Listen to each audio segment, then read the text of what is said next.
बिस्मिल्लाहिर्रहमानिर्रहीम। अस्सलाम वालेकुम नाज़रीन, आप यूट्यूब चैनल देख रहे हैं। मैं इमरान खान हूँ। सबसे पहले तो पंजाब के अंदर इंतहाई बदतरीन सलूक किया गया है खैबर पख्तूनख्वा से आने वाले मेहमानों के साथ।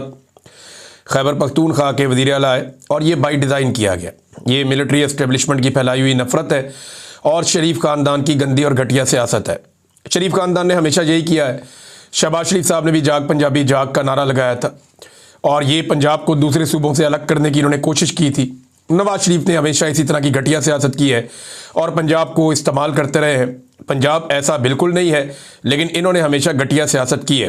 अब खैबर पख्तूनख्वा से मेहमान आए, सबसे पहले तो आप ये देखें कि पंजाब हुकूमत की जानिब से जिस किस्म के ये बैनर्स बनाए गए और जिस किस्म के पोस्टर बनाए गए और हुकूमती सतह के ऊपर उनको छापा गया, उनके अंदर बाकायदा जो खैबर पख्तूनख्वा की हुकूमत है या वहाँ के जो वज़ीर आला है उन्हें ड्रग माफिया करार दिया गया और ये ऑफिशियल चैनल है उनका, पंजाब गवर्नमेंट का, और उसके ऊपर ड्रग माफिया करार दे रहे हैं। पंजाब की इंफॉर्मेशन मिनिस्टर जो है वो उनको ड्रग माफिया करार दे रही है और मंशियात लाने वाला करार दे रही है। सबसे पहले तो ये काम किया गया और ये इंतहाई घटिया काम है। यानी अगर कोई मेहमान आ रहा है तो फिर आपको उसकी इज्जत करनी होती है। फिर उसके बाद जो जिस तरह से पुलिस को इस्तेमाल किया गया, जैसे सिक्योरिटी को इस्तेमाल किया गया और जगह जगह पे कारकुनों की गिरफ्तारियां की गई, कई दिनों से छापे मारे जा रहे हैं, हर जगह से रास्ते बंद कर दिए गए, किसी तरफ से कारकुनों को निकलने नहीं दिया गया, कारकुनों को आने नहीं दिया गया। इसके बावजूद सुहेल अफरीदी तक कारकुन पहुंचते रहे, बड़ी तादाद में पहुंचते रहे, पाकिस्तान तहरीक इंसाफ के झंडों के साथ पहुंचते रहे और पहली मरतबा बड़े लंबे अरसे के बाद हमने पंजाब में पाकिस्तान तहरीक इंसाफ के झंडे लहराते हुए देखे। जिन सड़कों पे वो गए, जहाँ जहाँ पे वो घूमते रहे, चाहे वो लिबर्टी है, दाता दरबार का इलाका है, या जहाँ से वो दाखिल हुए लाहौर के अंदर और जो कुछ मोटरवे के ऊपर हुआ, ये सब हमने मनाजिर देखे और इससे ये पता चलता है कि ये बिला वजह दौरा नहीं हुआ। इससे एक मोमेंटम बना है और इससे कुछ थोड़ी सी पाकिस्तान तहरीक इंसाफ के अंदर हिम्मत पैदा हुई है पंजाब में आगे बढ़ने की। हालांकि यहाँ पे जो जुल्म जबर और फस्तायत किया गया वो कभी नहीं हुआ। कम से कम एक चीज़ और हुई कि खैबर पख्तूनख्वा के जो हमारे दोस्त हैं उन्हें यह आइडिया हो गया कि पंजाब के लोगों पे कितना जुल्म और ज्यादती होती है। ये उन्होंने अपनी आंखों से खुद देख लिया। अब उन्हें अच्छी तरह समझ आ गया होगा कि पंजाब का निकलना कितना मुश्किल होता है और क्यों होता है, और ख़ास तौर पे एक रास्ते पे चलकर इस्लामाबाद पहुंचना उनके लिए और भी मुश्किल हो जाता है। यही काम खैबर पख्तूनख्वा में आसान रहता है क्योंकि पंजाब में जो जुल्म जबर और फस्तायत है वो किसी और सूबे में नहीं है। अब अगर पूरे पाकिस्तान को बंद करेंगे तो सिचुएशन मुख्तलिफ हो जाएगी और अगर इस्लामाबाद की तरफ बढ़ेंगे तो सिचुएशन कुछ और हो जाएगी। ये मैं आपको आगे चल के बताऊंगा। बहुत सारी मेरे पास इसके बारे में इंफॉर्मेशन है कि ये स्ट्रीट मूवमेंट क्या होगी, कैसे चलेगी, किस तरीके से अपने अंजाम को पहुंचेगी, ये चीज़ें मैं आपको बताऊंगा। लेकिन पंजाब में बदतरीन पहले तो सियासी सलूक किया गया, उसके बाद पंजाब की हुकूमत ने जो किया वो आपके सामने है, फिर जो पुलिस से गन डलवाया गया वो भी आपके सामने। लेकिन इसके बावजूद लोग निकल के आते रहे और तहरीक इंसाफ के झंडे निकाल के लाते रहे, जबकि सुहेल अफरीदी ने खुद लोगों में खड़े होकर इमरान खान के हक में नारेबाजी भी करवाई। सियासत का तो सत्यानाश हुआ पंजाब में और ये मिलिट्री एस्टेब्लिशमेंट की फैलाई हुई नफरत है। इसी तरह से एक दौर में मुझे बड़ी अच्छी तरह याद है, मिलिट्री एस्टेब्लिशमेंट ने बांग्लादेश के जो शहरी हैं उनके खिलाफ नफरत फैलाई थी और हमारे जो बंगाली भाई हैं मशरकी पाकिस्तान के रहने वाले, उनके खिलाफ बड़े सूबों में, यहाँ पंजाब में, सिंध में, यहाँ पे नफरत फैलाई गई और उस नफरत के नतीजे में पाकिस्तान को दो टुकड़े कर दिया गया। ये पाकिस्तान की मिलिट्री एस्टेब्लिशमेंट ने किया था। आज उसी तरह से नफरत फैलाई जा रही है। एक ऐसे सूबे का चीफ मिनिस्टर जो छोटा सूबा है, जिसके 4000 अरब से ज़्यादा पैसे आपने देने हैं और आप उसके पैसे भी नहीं दे रहे और वो महरूमियों का भी शिकार है। फिर मुसीबत ज़दा सूबा है, वहाँ पे दहशतगर्दी के वाक़यात हो रहे हैं, बाकायदा वहाँ पे दहशतगर्द इंपोर्ट करके वहाँ पे उनको तैनात किया गया और जिस तरीके से दहशतगर्दी वहाँ पे स्पॉन्सर करके लाई गई, जिस तरह से दहशतगर्दों के लिए बॉर्डर नरम हुए और उन दहशतगर्दों ने जैसे दहशतगर्दी फैलाई है, जिस तरह उनकी मादनियात पे कब्जा किया जाता है, जब आप इन सारी चीज़ों को प्लस माइनस करके देखते हैं तो आपको पता चलता है कि एक बैकूम सूबे का वज़ीर आला बड़े सूबे में आया है, तो बजाय कि उसके साथ हुस्न सलूक किया जाता, उसके साथ बदतरीन सलूक किया गया, उसके साथियों के साथ बदतरीन सलूक किया गया। पंजाब असम्बली में जब वो गए तो उनको धक्के मारे गए, बल्कि धक्के मार के वहाँ की सिक्योरिटी उनको बाहर तक घसीट कर ले गई। मीना खान अफरीदी के साथ बदतमीजी की, उनके साथ दीगर जो साथी उनके साथ बदतमीजी की। फिर बड़ी मुश्किलों से वहाँ पे मकामी लोग और कुछ थोड़ा सा मीना खान अफरीदी वगैरह इन्होंने प्रोटेस्ट किया और पुलिस को फिर रोका गया कि बदतमीजी बंद करें। ये जो पंजाब असम्बली की सिक्योरिटी है। बाद में नईम हैदर पंजूता साहब ने बताया कि ये सिक्योरिटी ने माफ़ी मांगी और उन्होंने कहा जी कि हमें ये ऑर्डर दिया गया था कि हमने आप लोगों के साथ बदतमीजी करनी है, हम ऐसा बिल्कुल नहीं करना चाहते थे। हम मजबूर हैं जिसकी वजह से हमने ये किया है। अब नाज़रीन, सियासत का तो सत्यानाश हुआ, इन्होंने सहाफ़त का भी सत्यानाश कर दिया पंजाब में। पंजाब असम्बली के अंदर जब ये पता चला कि सुहेल अफरीदी साहब को यहाँ पे बात करनी है, क्योंकि पंजाब असम्बली के अंदर वो आए, उन्होंने अरकान असम्बली से मुलाकात की और वहाँ बड़ी खुलकर बातें हुई, तो उसके बाद एक प्रेस ब्रीफिंग रख ली गई। अब जब प्रेस ब्रीफिंग के लिए ये सुहेल अफरीदी साहब को वहाँ पे लाया गया तो पता चला कि वहाँ पे बहुत सारे ऐसे सहाफ़ी मौजूद हैं जो आम तौर पे पंजाब असम्बली को कवर करने के लिए नहीं आते। देखिए, पंजाब असम्बली के जो सहाफ़ी है ना, उनके पासेस बने हुए हैं, उनका वहाँ पे इलेक्शन भी होता है। पंजाब असम्बली के सहाफ़ी इलेक्शन लड़ते हैं, सदर और जनरल सेक्रेटरी उनका बनता है, उनकी पूरी एक टीम बनती है और ये दर्जनों की तादाद में है, अखबारात के भी हैं, टीवी चैनल्स के भी हैं। तो पंजाब असम्बली के बाकायदा सहाफ़ी मौजूद हैं जो इलेक्शन भी लड़ते हैं, उनकी अपनी एक बॉडी भी है। लेकिन मैंने जो सहाफ़ियों से बातचीत की, उन्होंने कहा जी कई ऐसे सहाफ़ी आ गए जिन्हें हम नहीं जानते। ये ज़्यादातर जो है वो एस्टेब्लिशमेंट के डिजिटल मीडिया के साथ मुंसलिक हैं, कुछ सहाफ़ी दीगर मीडिया के साथ मुंसलिक हैं। ये सहाफ़ी अचानक से अंदर आ गए, इनको परमिशन किसने दी, किसने इनको अंदर आने दिया, हम कुछ नहीं जानते। ये सहाफ़ी वहाँ पे मौजूद थे और इन्होंने ही वहाँ माहौल ख़राब किया। खैबर पख्तूनख्वा से आने वाले मेहमानों के साथ सहाफ़ियों ने, जो लाए गए सहाफ़ी थे जिनको प्लांट किया गया था वहाँ पर, उन्होंने काफ़ी बदतमीज़ी की, काफ़ी हुल्लड़बाजी की। होता तो यह है कि जब भी कभी किसी और सूबे से कोई रहनुमा आता है या कोई पहुंचता है तो सबसे पहले सहाफ़ती बरादरी में से एक सीनियर आदमी खड़ा होता है, वो उठकर कहता है जी हम आपको वेलकम करते हैं, अब हमारे सवाल आते हैं, उनके जवाब आप दे दें, फिर बारी बारी सवाल किया जाता है। लेकिन यहाँ पे एक हुल्लड़बाजी थी, बदतमीज़ी थी, सब ने मोबाइल फ़ोन निकाले हुए थे और बाकायदा एक प्लान्ड अटैक सवालात का किया गया वज़ीर आला खैबर पख्तूनख्वा से। यानी अगर आप सवालात देखें तो आपको आइडिया हो जाएगा कि मेहमानों के साथ इन सहाफ़ी गिद्धों ने क्या किया। आप स्मगलर हैं, ये सवाल किया गया। आप चर्च लेकर आए हैं, ये सवाल किया गया। लाहौर कैसा लगा, खैबर पख्तूनख्वा में आप सड़कें क्यों नहीं बनाते, ये सवाल किया गया। और ये सवाल करने वाले वो लोग हैं जो शायद कभी खैबर पख्तूनख्वा गए भी नहीं होंगे, इन्होंने देखा भी नहीं कि खैबर पख्तूनख्वा में क्या काम हुआ और क्या काम रह गया है। खैबर पख्तूनख्वा में आप जाएं तो पुलिस आपके साथ ऐसी ज्यादती कभी नहीं करती। खैबर पख्तूनख्वा में आप जाएं और आप जलसा करना चाहें तो आपको कभी कोई नहीं रोकता। लेकिन जब आप पंजाब के अंदर आते हैं, अभी पूरी कंपेन की है कैप्टन सफदर ने खैबर पख्तूनख्वा में, किसी ने उसको नहीं रोका, किसी ने बदतमीजी नहीं की, ये जब मर्जी जाते हैं और आते हैं। लेकिन यहाँ पंजाब के अंदर बदतमीजी का एक तूफान खड़ा किया हुआ है और सहाफ़ियों ने इस बारे में कुछ नहीं पूछा। यानी इंडिया से भी आ जाए ना मेहमान तो सहाफ़ी उनके साथ भी कभी ऐसे बदतमीजी नहीं करते जो दुश्मन मुल्क है। ये तो पाकिस्तान का अपना सूबा है और वहाँ से जो मेहमान आए उनके साथ ये बदतमीजी की गई और बाकायदा इनको प्लांट किया गया। ये प्लांटेड क्वेश्चन थे और ये प्लांट करके जानबूझ के ऐसे घटिया और गंदे सवालात करवाए गए और इंस्टिगेट किया गया कि किसी तरह तसादुम हो जाए।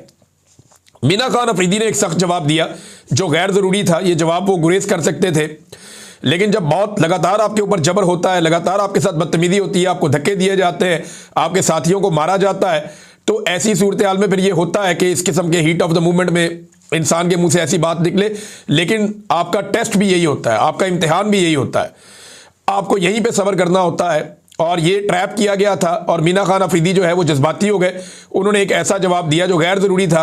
वो इस जवाब से गुरेज करते तो सारा का सारा बलबा मौजूदा पंजाब हुकूमत के ऊपर ही रहता और इन्हीं सहाफ़ियों के ऊपर सारी तनकीद होती। बड़ी बदतमीजी की गई। इसी तरह की बदतमीजी जो है वो अलीमा खानम के साथ की जाती है अडियाला जेल के बाहर और उसी तरह के करैक्टर्स को यहाँ पहुँचाया गया है। अब नाजरीन, इसके अलावा जो लाहौरी है उन्होंने तो मोहब्बत की और बहादुरी का सबूत दिया है। लाहौरी निकले, फैमिलियाँ निकली, वो आए, उन्होंने आकर लब्बैक कहा, वो काफ़ी देर खड़े रहे। अभी ये दौरा आगे चलता रहेगा।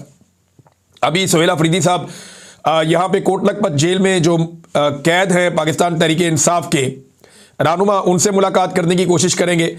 उनका कुछ वकला के साथ मुलाकात है, वहाँ पे वो एक खिताब करेंगे और दीगर कुछ और चीज़ें हैं वो भी सुहेल अफरीदी ने एक बड़ी इंपॉर्टेंट बात की। उसने कहा जी जिसने कपड़े बेचने थे कौम के लिए, याद है आपको शहबाज शरीफ का स्टेटमेंट कि मुझे इस कौम के लिए अगर अपने कपड़े बेचने पड़े तो मैं कपड़े बेच दूंगा।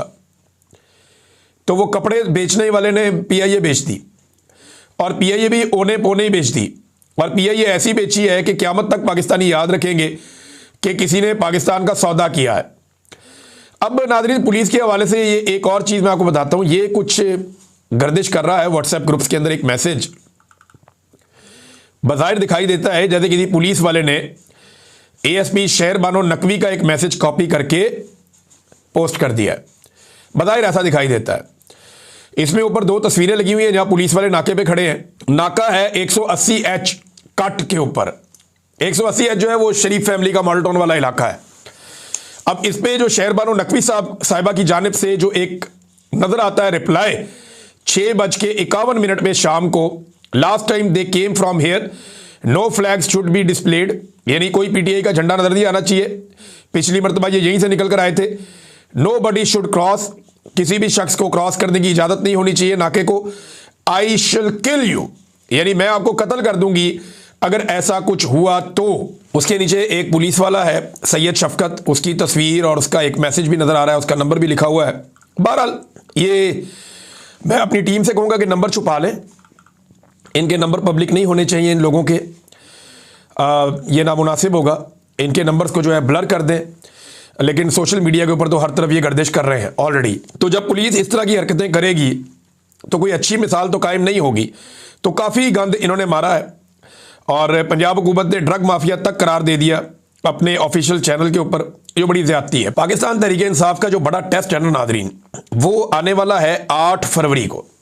अगर 8 फरवरी को पाकिस्तान तहरीक इंसाफ ने अपना टेस्ट पास कर लिया और वो पाकिस्तान में अवाम को निकालने में कामयाब हो गए, जैसे 2 साल पहले उन्होंने अवाम को निकाला था, अगर इस टेस्ट में कामयाब हो गए और इतने बड़े पैमाने पर अवाम को निकाल लिया दोबारा से, और लोगों ने निकल कर जो पहिया जाम हड़ताल है उसे कामयाब बना दिया, तो उसके बाद पाकिस्तान तहरीक इंसाफ के चांसेस बढ़ जाएंगे अवामी तहरीक को आगे बढ़ाने के। तो ये एक पहला बड़ा इम्तिहान है पाकिस्तान तहरीक इंसाफ का, देखते हैं वो इसमें कामयाब होते हैं या नहीं होते। 2 और खबरें नाज़रीन मेरे पास, लेकिन उससे पहले मैं आपको एक चीज़ याद दिलाता हूँ।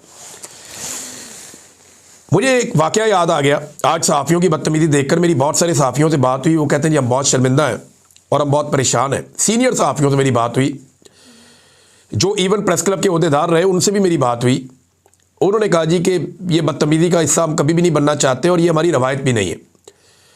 पंजाबी इतने बदतमीज़ नहीं है, बड़े खुले दिल के लोग हैं, हम तो वेलकम करते हैं सबको। तो बेचारे काफ़ी शर्मिंदा थे और परेशान थे। तो ये एक धब्बा लग गया और चंद काली भेड़ों की वजह से लग गया। लेकिन मैं एक चीज़ आपके सामने रखता हूँ, शरीफ खानदान से ना हम बड़े सख्त सवालात किया करते थे, मैं और 1-2 सहाफ़ी और थे, बाकी कोई करता नहीं था, बल्कि वो हमसे नाराज़ रहते थे कि मियाँ साहब को क्यों तकलीफ़ देते हैं, क्यों आप मुश्किल सवाल करते हैं।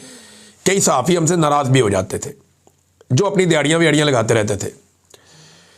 तो हम सख्त सवाल कर लेते थे शरीफ खानदान से। तो मुझे अच्छी तरह, कभी सख्त कभी नरम, ये चलता रहता था।